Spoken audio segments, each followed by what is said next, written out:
মানুষ এখানে উপস্থিত হয়েছিল আর রাস্তায় আর 4 লক্ষ মানুষ দাঁড়িয়েছিল।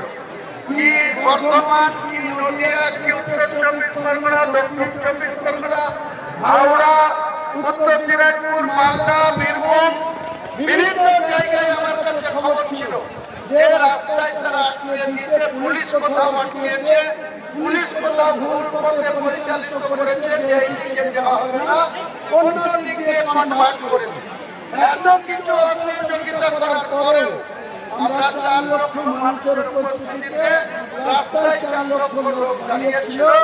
আমরা আল্লাহ আমাদের কাছে রহমত করেছিলেন, আল্লাহ আমাদের হিদায়াত দিয়েছিলেন, তাই আমরা করতে। এখন চক্রান্ত চলছে, আমি বাবরি মসজিদ নিয়ে রাজনীতি করতে চাইনি, করব না।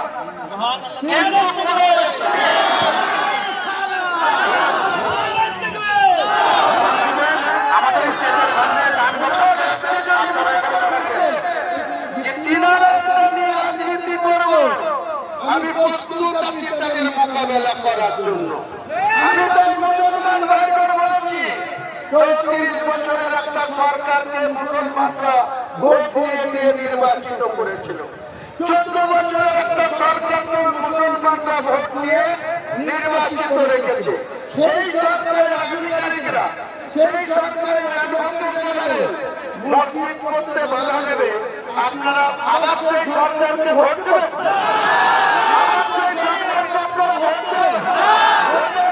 কিন্তু তারা যদি সরকারে আসে, বাবরি মসজিদে আমি ফেব্রুয়ারি মাসে 10 তারিখের মধ্যে প্ল্যান মাফিক ব্যাঙ্গালোর থেকে ইঞ্জিনিয়ার এসে কাজ শুরু করবে। কিন্তু এই হুমায়ুন কবিরের পাশে না থাকে, তাহলে কিন্তু এরা ক্ষমতায় আসলে আবার বাবরি মসজিদের কাজ কিন্তু যারা ধ্বংস করেছে তারা আবার ওখানে ইট খুলতে আসবে, তারা আবার এখানে বন্ধ করার জন্য হাইকোর্টে স্টে করবে। আপনারা সেটা চান? বাবরি মসজিদটা প্রতিষ্ঠিত হতে চান? তাহলে আপনাদেরকে বাংলার মুসলমান 4,25,00,000 মুসলমান আছে বাংলায়, গোটা পশ্চিম বাংলায় আজকের দিনে 2,82,00,000 ভোটার আছে, 2,82,00,000। তার মধ্যে 58 লক্ষ ভোটার দেশ ভোটার, ডবল নামের ভোটার বাদ গিয়েছে, এসআইআর বাদ গিয়েছে।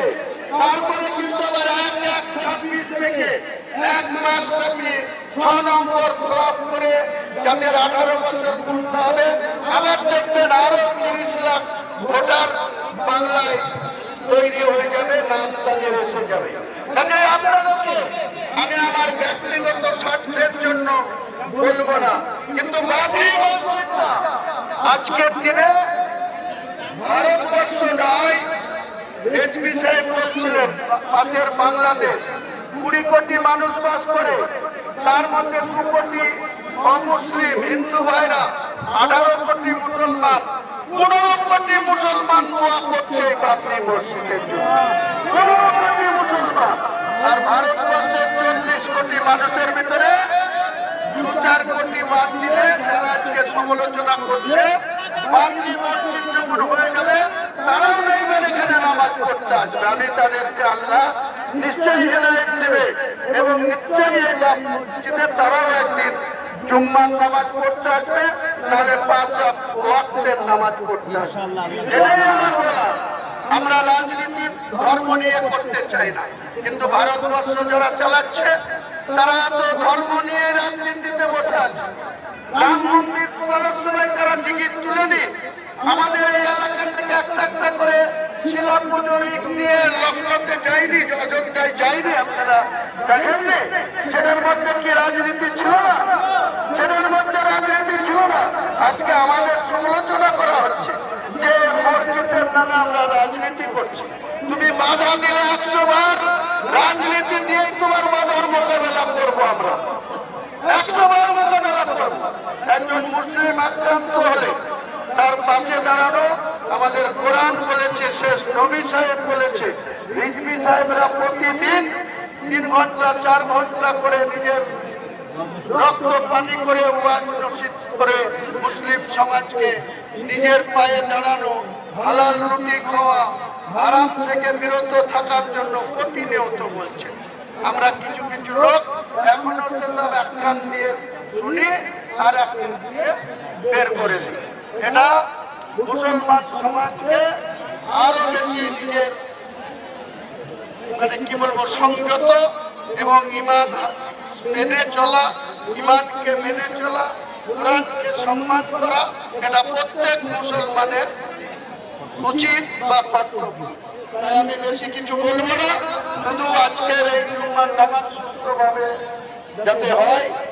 আর আমি আমাদের রিয়াজুল্লাহ কারি সাহেব বা আমাদের যে কমিটি আছে তাদেরকে বলবো, দুবার রিয়াজুল্লাহ কারি সাহেব করেছেন, এবার যিনি খুতবা করেছেন তিনি করবেন, কিন্তু নামাজটা যাতে আমাদের আমিনুদ্দিন রিজভী সাহেব করেন, তার জন্য আমার ট্রাস্টির পক্ষ থেকে কমিটিকে আবেদন করছি।